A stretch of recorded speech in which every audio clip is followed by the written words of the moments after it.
What's up, everybody? This is the post-fight reaction show with your girl Jasmine K. We are going to recap this past weekend's fights. We had a lot of fights. We had some on Friday. We had some on Saturday. I'm not going to be able to get into everybody as I want to keep this to 8 hour show. But yeah, let's talk about it. We had some great fights this week. Friday, there was about 3 different fights going on. We had the Lamont Roach, which I watched that fight. I did not get to catch all of the overtime fights. Saturday, we had the Teofimo card and also the Bam Rodriguez versus Estrada. Great performance. There were some performances that let me down, but as a whole, there were a lot of good performances. So let's get into it. Y'all let me know who you guys want me to start the roll with. Like I said, we had Lamont Roach. We had the Truck Simpson card, which again, I didn't get a chance to fight. I know it was a controversial draw that ended up going into an overtime round that he ended up losing. And then we also had the Teofimo card, and we had the Bam versus Estrada. Okay, so I see Teofimo. So let's start with Teofimo. All right. So there were a lot of good fights on that card. There were a lot of good fighters in general on that card. One of the fights that I want to say that I wasn't the most impressed with was Nico Ali Wash. I thought that he started off for the most part pretty good, but to a lot of people's point, he ended up fighting the same fight that he went up against the same guy and got the draw in the last matchup, which is turning it into a fight versus just boxing the guy. The guy had what I could see and thought more power than him. He landed some clean, effective shots, but Nico Ali Wash, he held it together. Towards the later rounds, he started to fall apart, but he was able to hold it together and sneak out of there with a victory.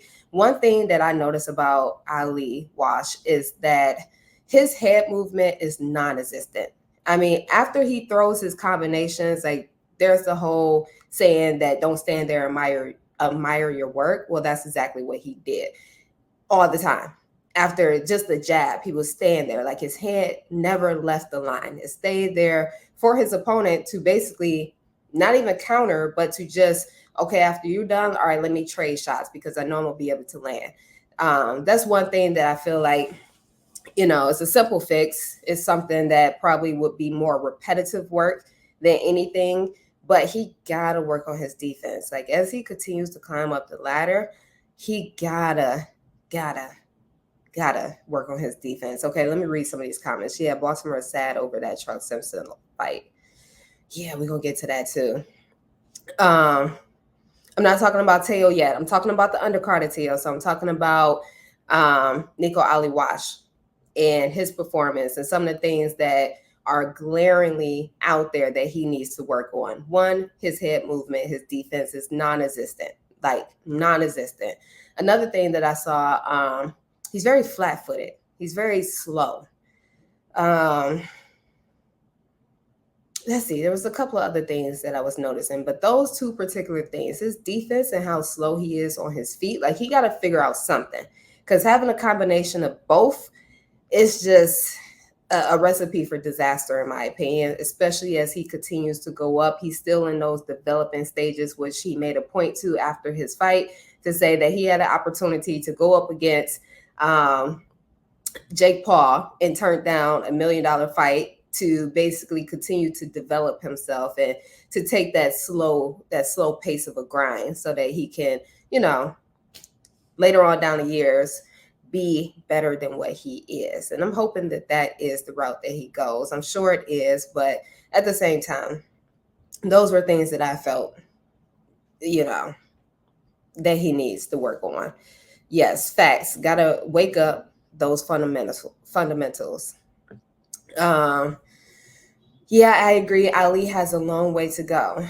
Yes, he does. But I think with time, with patience, with persistence, he'll get there. And as long as Top Rank continues to like push him, but not really put him in a position where it's going to ruin him, I think he'll be okay. Moving on from that fight, what else? Before I get to TO, who else fought before TO? Let me see, who else fought before TO? Let me bring that fight card up. Y'all help me out as well.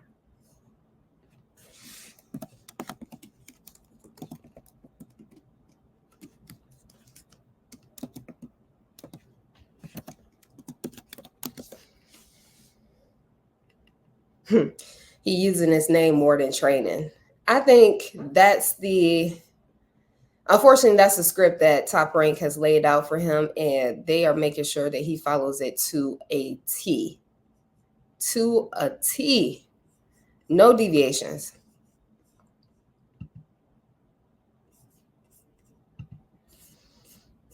All right. Let's go to Teofimo. It was another fight that I wanted to talk about. Oh, who was the? Oh, Robesi. Yes, Robesi Ramirez. He had his fight, came back, won, stopped this guy, got a knockout, and retained the NABO. I think it was the NABO WBA belt, WBO, one of the two.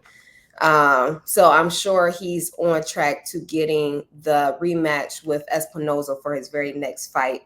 I was impressed. It was a good fight to come back. He looked good. He looked rejuvenated. He looked refocused.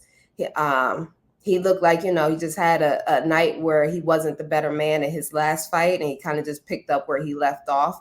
Didn't hang his head low, just went in there and did what he had to do. I think in the rematch with him and Espinoza is going to be a very similar fight.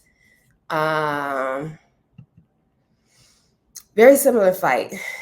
Someone pointed it out to me, and I can't remember who. Maybe I was talking to Timothy Bradley. He was saying that Espinoza is the type of guy that if you don't get him out of there, if you don't finish him, it's going to be a long night. And that's what Robesi experienced the first matchup up against him.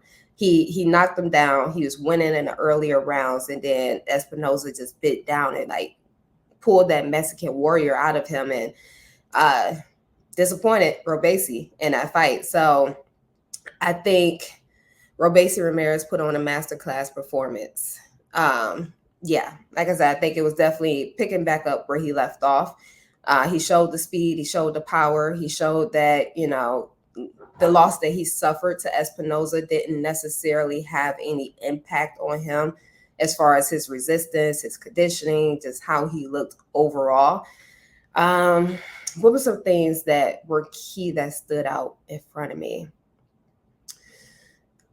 I thought he was, I can't even say that I thought he was more explosive, because he showed us his usual self. This is who Robesi Ramirez is.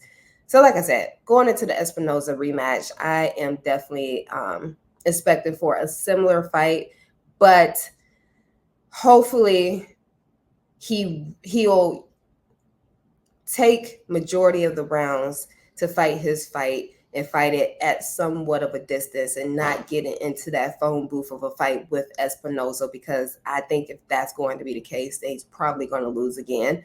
Espinoza is just too good in the pocket. I mean, his punch selection, his short counter shots in the inside, the short power punches that he throws in the inside, I think is going to be a problem if Robesi invites that same exact fight. So as long as he, at times pick the pace of the fight when he's fighting from range and when he's fighting in the pocket, I think that he'll come out on top and he'll be able to avenge his loss. But definitely a good fight coming back, picking right back up where you left off. Moving on to Teofimo Lopez.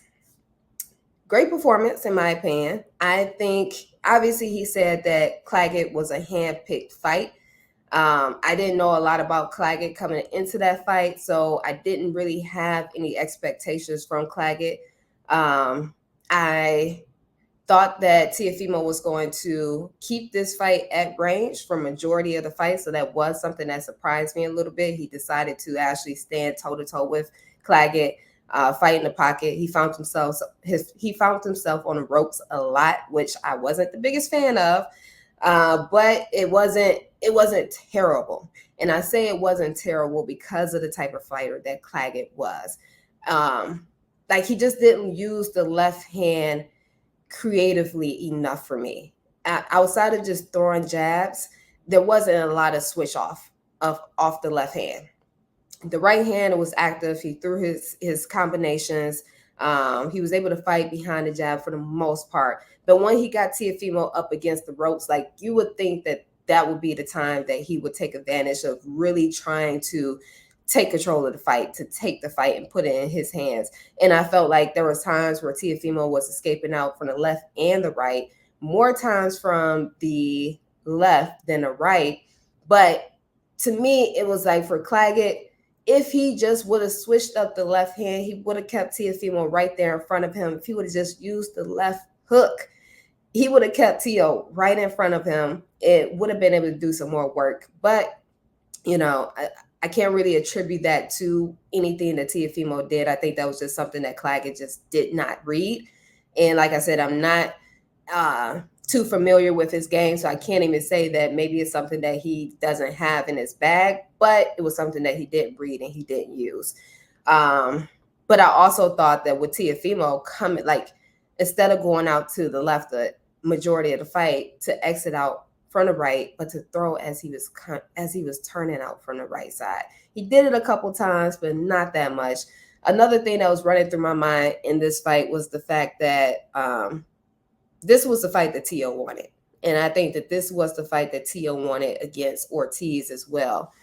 And didn't get that particular fight. So to me, between the Ortiz fight and now this Claggett fight, it seems as though that's the style of fighter that he prefers to fight. And that's the style that he's more inviting in for his opponent to fight with him. For whatever reason, I think he thinks that is a fan favorite. I don't think that that's the best Teo fighting from that particular style. Can he do it? Yes. But the Teo that I love to see as a fan and as analyst is Teo that fights controlling the range, seeing that athleticism. Like you're really able to see how athletic and explosive he is when he fights from range. So that was my opinion on the fight. He went all 12 rounds with Claggett. A lot of people are saying that his power is not going to translate to 147 because after the fight, that's what he said he wants to do is move up and face some of those bigger class athletes at 147, mainly Terrence Crawford. But, we got Boots in that division. That would be a good fight and challenge for him. I think another point that I heard from, I can't remember who it was, but someone said that Teo fights to it was a promoter. He says that Teo fights to the,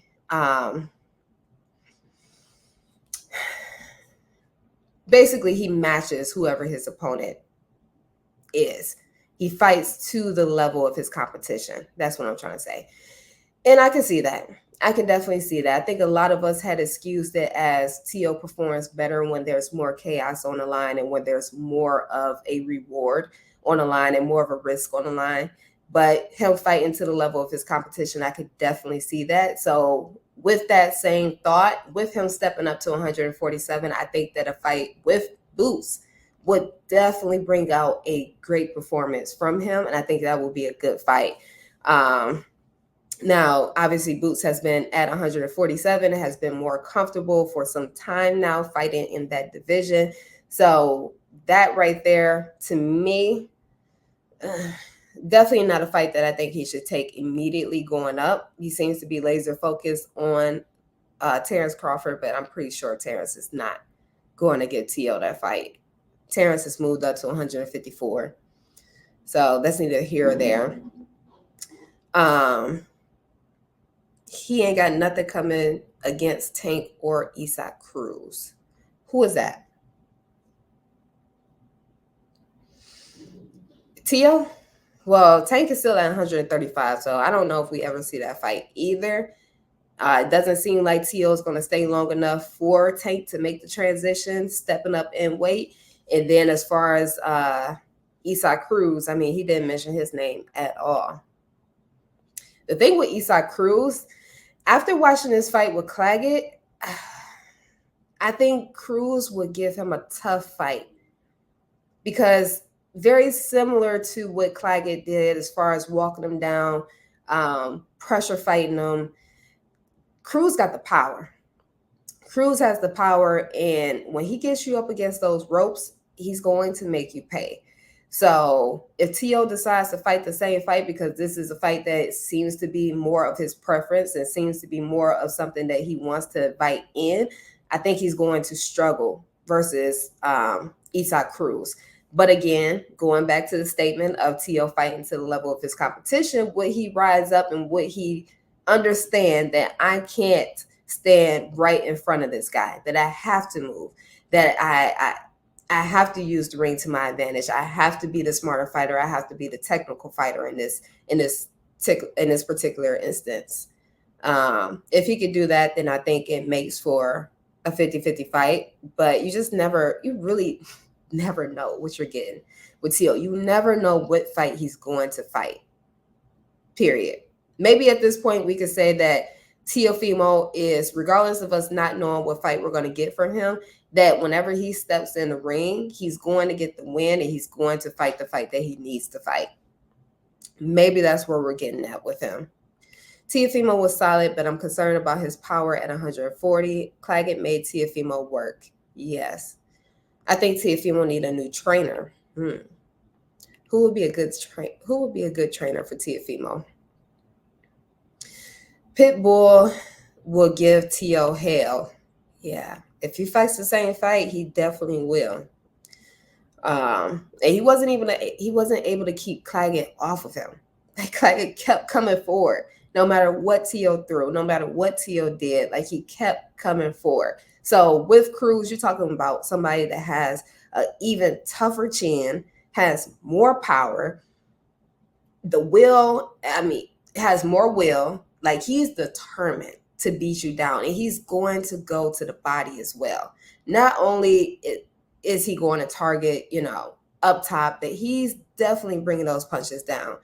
And I don't know how Teofimo does against a Cruz that is going to target the body like I know Cruz is going to do in that fight. Boots will stop him. King of the Hill said Pitbull. I'm not sure what she's saying with that one. Oh, you guys are picking who will fight. Okay. King of the Hill, Pitbull, Cruz. That's what you're saying. King Ken the Second. What's popping? What's popping? What fights did you miss? We are going over it.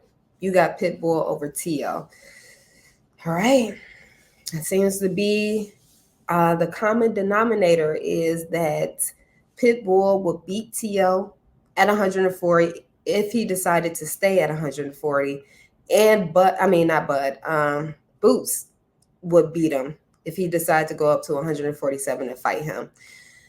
Damon said, I think Brian Norman Jr. would also give him hell at 147. I just don't see him carrying power. That's a great point. That will be a tough fight. Again, I don't know what T.O. we get in that fight. But yes, I think Brian Norman will definitely give him a tough fight as well. For sure. And Brian Norman has that power at 147.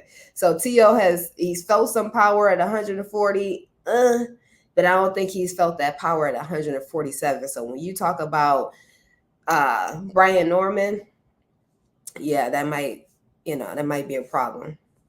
So Brian doesn't technically have a belt. Basically, what he has is he's the interim champion, given that Bud is going up to 154. He's going to vacate his titles, and then once that happens, he'll become the title holder.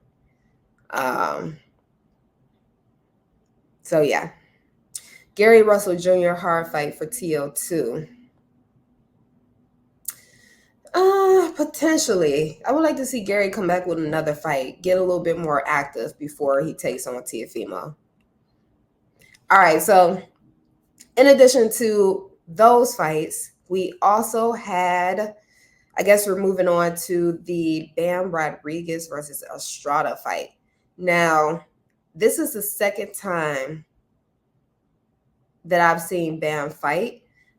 He's definitely getting my attention for those smaller weight classes and paying more attention to those smaller weight classes and seeing who's there.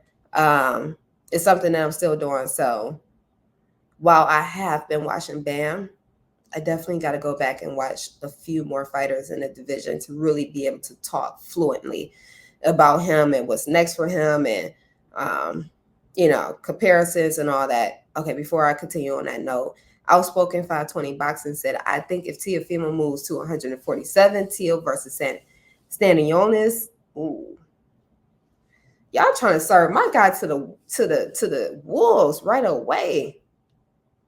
I think Teo understands that there's some big level competition stepping up to 147. A lot of names that are out there that maybe aren't talked about as much as the Spence and the Crawfords and the Boots. But yeah, standing on this would definitely, that's a tough fight. That's a tough fight. All right, going towards Bam. Bam is a dog. Bam is a bull. Yeah. Bam, I missed the fight live during Saturday night, but I went back and watched it yesterday and went back and watched it today and really like paid attention and dissected. And Bam, to me, if you don't need to show everything in a fight, certain fights bring out certain things out of a fighter. And if there's no need to show everything, then they're 9 times out of 10 not going to show everything to pull out the win if it's not necessary. But with Bam Rodriguez, I felt as though he showed a little bit of everything. He showed his speed, he showed his power, he showed his accuracy, precision, punch placement, punch selection, footwork, defense, reaction, everything. Like you saw a little bit of everything. Just in the first and the second round, he was getting the timing down of Estrada's jab easy. Like first round he had it already timed, and within 1 or 2 minutes of the first round, he was already timing it. He was already countering over the top of it. Second round, same thing. I felt as though in the first few rounds, in the first half of that fight, he really took his time. He really picked his shots. He was making his reads and he was reacting off of the reads. And then I felt towards the middle rounds, towards the later rounds, he really turned it up offensively. And I mean, Christ, like, sheesh. Very, very, very, very impressed.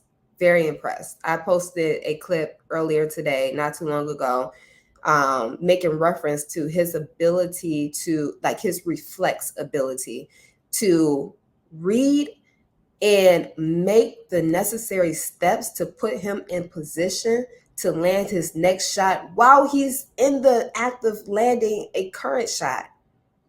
Like crazy. I got a couple of comparisons for Bam Rodriguez as far as these fighters. If they made a baby, this is who they would be. Pause. Not pause, no diddy, as y'all say. But I saw a little bit of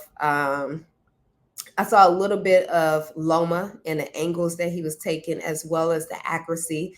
I saw a little bit of Pacquiao with the power of the accuracy and the punch selection. Like, whew, I'm gonna clip it up some more so y'all can see it. Who else did I see? I saw a little bit of Julio Cesar Chavez and like the hand speed. Oh God, Bam is definitely, I'm a fan and I'm on the bandwagon of Bam. Yeah. Down the line, Bam and Inoue should fight. Bam not ready yet though. Let's see. I went to the Bam and El Gallo fight. It was electric. Bam is my top 5 pound for pound. He reminds me of a Michael. I swear, I'm not familiar with Michael. Are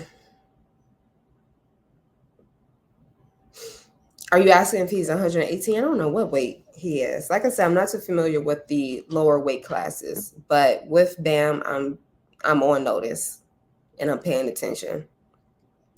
Bam will have to go up 2 weight classes. He'll be chasing in a way. Yeah, he definitely would be. He did move up to 115, Bam, and better comp. His footwork is a thing of art, yes. Bam is 115, right? I'm not sure. Y'all gotta let me know on that one. Yes, on the point of his footwork. Bam is southpaw, but I felt like, we always say when there's a southpaw and an orthodox fighter, what we expect is for one of them to establish who's going to have the foot dominance, who's going to control the fight with foot dominance. And it didn't seem as though that was much of a concern or an active thing that Bam was trying to establish. It naturally just came. And at times, especially when he was digging to the body, he was stepping on the outside of Estrada's left foot. And I mean, just a subtle step outside his left foot, dig to the body. Every time he did that, he landed. I felt he established that in the earlier rounds, and then towards the middle of the fight, he kind of just was head hunting. But obviously, we saw the knockout at the last couple of seconds in the 7th round where he dug to the body.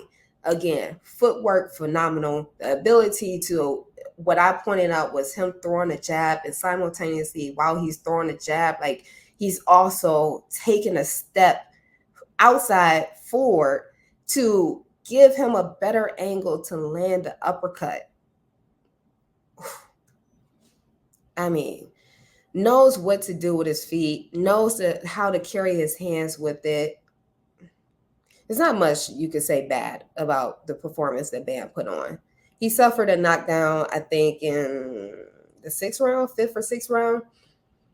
Straight 1-2 down the pipe from Estrada, but he claims it was a flash knockdown. As soon as he got up, he was ready. He didn't lose his legs. So, I mean, the defense is there. He just got caught with a good shot. He don't need to rush up. He young. He needs to come up to fight Juanito at 118. He been beating up top dogs. I saw a lot of Rocky and Bam Juarez. Don't need to rush right now. Nobody know who Juanito is. Yeah, I'm not familiar as well, but that goes back to me, now being on notice on these lighter weight classes, especially where Bam's at. If they move him right, he will have like 25-0 before a mega fight. Yeah, he's only, 24?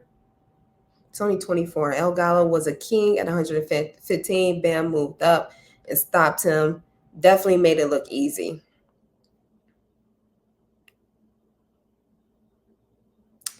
Definitely made it look easy. I appreciate it, AT Trice. I don't know if y'all see my badges, but if y'all want to throw a badge out there, support your girl. But yeah, thoroughly impressed with what I saw from Bam Rodriguez. And I am definitely following him for the rest of his career. El Gallo is a legend and future Hall of Fame. To make look easy that Bam had mastered to Estrada is incredible. Yes. SSG4LGZ. It's a crazy name right there. You want to be a part of the team. When I start putting the team together, I would definitely keep you in mind. You have to shoot me a DM as to what you are looking to do, being a part of the team. But yeah, guys, I mean, is there anything else you want me to comment on from these fights that took place this past weekend? I asked you guys who had the most impressive performance, and it was Bam Rodriguez, hands down. Everybody, for the most part, voted for him. I got a couple of people that voted for Teofimo Lopez. But yeah, I'm going Bam all day. He stole the weekend. Stole the weekend. Sonny Edwards, I did not get a chance to watch his fight. I did not get a chance. Elvis Rodriguez. Um, yes, I'm glad you said that because he was a guy that I wanted to recap his fight as well. Elvis looked good. Elvis was supposedly one of those guys that Tio could have picked, and he decided to fight Claggett instead. Rodriguez, let me re-jog my memory because I did think that he had a good performance. I think the power. What else about his fight?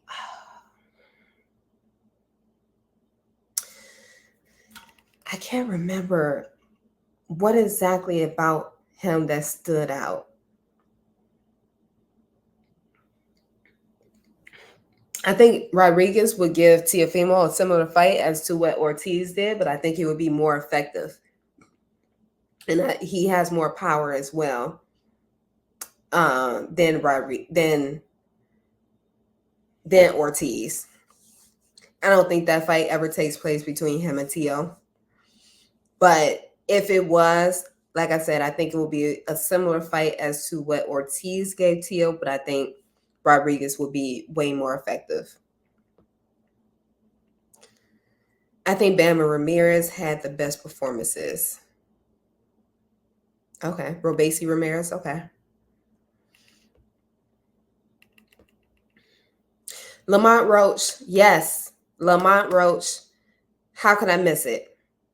Great performance. I thought his accuracy, precision, power in the inside was phenomenal. I thought he had a great hometown showing, retained his belt, successfully defended his title. I fought on Pro Box TV. I'm not sure what the numbers were, but it was a really good fight. Lamont was in full control, entirety of that fight. The most impressive thing to me, again, was the accuracy, the short shots in the inside. He was landing them with precision, and he had power on it. He looked really sharp, really sharp. Yeah, he looked real good. Laser focused. Like, if you guys didn't see that fight, go back and check it out. Definitely go back and check that out. Tio needs to fight the top guys. Yeah, Roach looked good. Greg Outlaw too. Yeah, Roach pulled bag out. Time to step up. Yeah, Roach was calling out. Who was he calling out? I feel like he was calling out Oshaki. Or was Oshaki calling him out? By the way, Oshaki Foster fights this weekend. He's on the undercard, the co-main event of Shakur Stevenson. He's fighting Rob Conceição. Roach versus Oshaki in the immediate future. Roach beats Oshaki, in my opinion. Definitely beats him. Based on the performance that he showed Friday night, yes. Let's see what Oshaki has, but yeah. Rob Conceição is no slouch, and that definitely will be a tough fight. Conceição's last fight was against Navarrete, I believe, and he fought that fight to a draw. Gave Navarrete a tough fight, gave him a run for his money. So let's see how Oshaki does with him. But if he gets past Rob Conceição, which a lot of people are expecting for him to do, can't sleep on him, but they're expecting for him to do, I think Lamont Roach and Oshaki Foster needs to be the next fight, and I got Lamont Roach all day. He's a free agent, so he can make that fight happen. That would be a big fight for Top Rank as well. Yep. All right, y'all. Well, that's everybody. I appreciate you guys for jumping on live and talking post-fight reactions with me. Stay tuned. I am going live on Wednesday at 7 p.m. Eastern Time, and we're going to talk boxing. We're going to talk things that are going on in the media, touch a little bit on fights that are coming up, but not too much because Friday I got a fight night preview for upcoming fights. But yeah, that's where we could just sit back. We could talk boxing, whatever you guys want to talk. I let y'all come on live and talk with me. I let y'all chat with me. And we get into the meat and the potatoes of what's going on, what's trending. So, as I said, thank you guys for coming. Until next time. For everybody that is rewatching this back on YouTube, I appreciate you watching. Let me know what your thoughts are in the comments, what your reactions were to some of these fights in the comments. Make sure you smash the like button, subscribe, and share with somebody else that you know would appreciate these conversations and these live streams. And definitely come back Wednesday, 7 p.m. Eastern Time for Let's Talk Boxing Live with your girl, Jasmine K. As I said, that's all I got for today. Thank you guys for tuning in with the post-week boxing reaction with me.